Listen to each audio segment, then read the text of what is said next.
Should I get a cochlear implant? This is an excellent question, and I'm going to talk about it in today's video. My name is Emily. I have a moderate to severe bilateral congenital, which means genetic, hearing loss. Typically, a cochlear implant is fitted on people that have a profound hearing loss or more. This means that they are unable to hear sound, process sound, understand what's going on in the world around them from a hearing perspective. And cochlear implants are amazing. So to answer this question, I'll start with my own story and then I'll go into just some kind of general principles for someone who may be considering a cochlear implant. All right, so why do I have hearing aids and why do I not have a cochlear implant? This is a great question. Because my hearing loss is rated as moderate to severe and I have not reached that profound hearing threshold, it's not necessarily recommended that someone with my loss get a cochlear implant because my hearing aids enable me to understand proficiently what is going on in the world around me. Now that said, my right ear does struggle to discriminate or understand what is being said. It is considered to be my bad ear. I've never considered a cochlear implant because I've never really been eligible for one. However, the last time I was fit with these ReSound ones, these behind the ear models, my audiologist did say, your discrimination levels are a little low in your right ear. How do you feel you're doing? And I said, well, I just got these new hearing aids, so let's try these out. I feel confident they're gonna give me the sound I need, and if we need to consider cochlear implants later down the road, let's do that. That was the first time a medical professional had said you may want to consider a cochlear implant. So until then, I had never considered it because it's just, why would I get glasses that are for a higher power of a vision loss than I have? I have about a -5.5 to a -6 in each eye. And so I wouldn't get a pair of glasses suitable for a -10 hearing loss because it just doesn't fit my current needs, and the glasses that I have do the job. So that's kind of an analogy for that. That's why I haven't really considered a cochlear implant. Now let's talk about in general, if someone is considering a cochlear implant, whether as a parent for a child that is hard of hearing or as a person considering to get one themselves. Now, my sister, she had a severe to profound loss. When she was diagnosed at 2, she had that degree of loss. My parents opted out of it because they felt the technology was not where it should be to be doing something as big as a cochlear implant. Now, fast forward about 25 years, my sister in her grad program realized that she was eligible for a cochlear implant according to her hearing discrimination scores or ability to understand what she's hearing, and she decided to get one. And this was a huge decision for her, and she went through the surgery, she recovered. It was definitely a process. And speaking of her, I'd love to have her come on the channel and do this, and I think she will. So stay tuned. If you haven't already, be sure to subscribe to my channel and hit the notification button. I don't know when that video will come, when that will be, but I'll make it happen. So anyway, she has a story and a journey of her own. She decided to get one, and it has been one of the best decisions she has ever made. I will also add she is an audiologist. She wears a hearing aid on her right ear, and then in her left ear, she has the cochlear implant. We joke that we really were sisters meant to be from heaven and before, because my good ear is my left ear, her good ear is her right ear.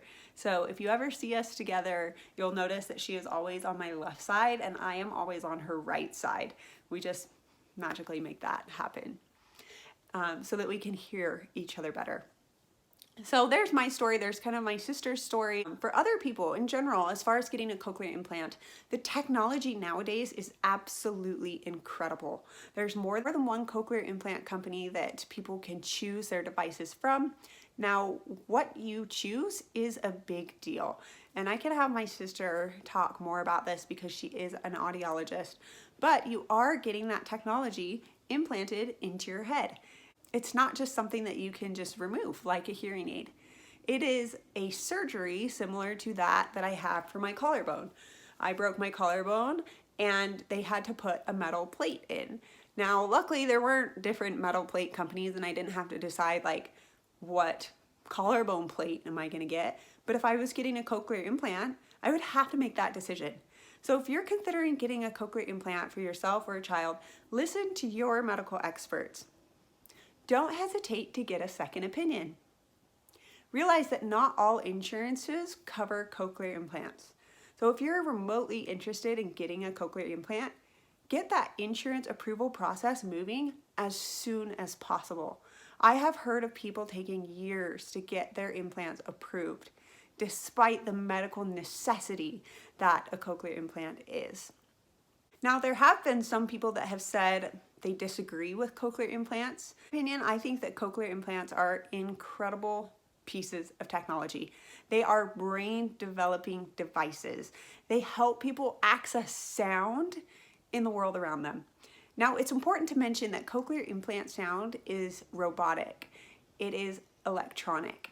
Our inner ears have thousands of tiny little hairs in the cochlea that can detect sounds and pitches and tones and send that to the brain. But of course, for someone who has hearing loss, that doesn't work. So one of the next best things can be a cochlear implant for those who it is recommended. Now, these cochlear implants are pieces of technology. They're man-made. They're not biological. They are pieces of technology that have detectors and nodes on them and electrons or just pieces of electricity, something fancy, that also detect pitches and sounds. They just can't have the full-fledged range of pitches and sounds that our natural ear can have.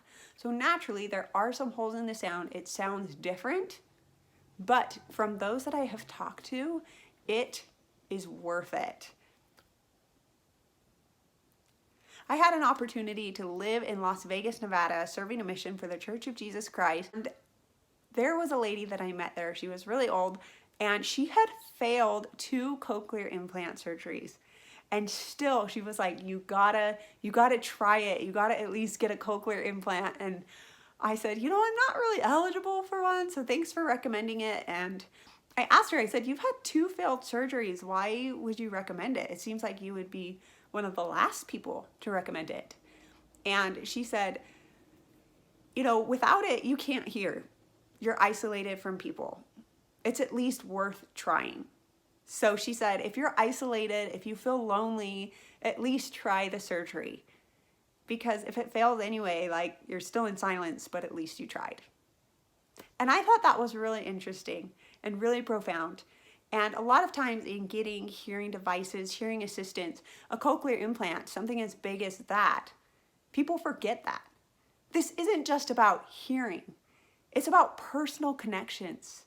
It's about being a part of the world. It's about listening to sound, to music, listening to the birds chirp, being able to hear the rain on a window pane. There are so many things that people take for granted. And hearing people often take their hearing for granted. And I think that sometimes we as hard of hearing people take our opportunities to hear for granted as well, if we are not properly aiding our loss when we have the opportunity to, whether that's through hearing aids or a cochlear implant. So what do you think about this video? Do you have a cochlear implant? Has it been recommended that you get one? Are you going to get one? Whether or not, I'd love to hear why and your story in the comments below. Did I answer some questions? Are there more questions you have? If so, please ask in the comments below. I'm not a doctor.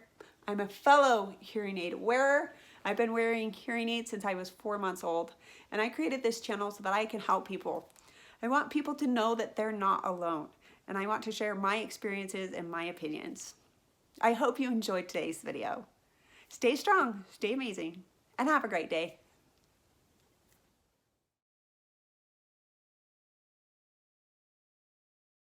One thing that I want to share with you is my sister actually did share her cochlear implant story. It's an incredible podcast. I'm going to link it below by Hearing Mama's Tribe. If you haven't heard this, you've got to hear this. It's incredible to hear my sister tell her story. Anyway, there you go. Have a great day.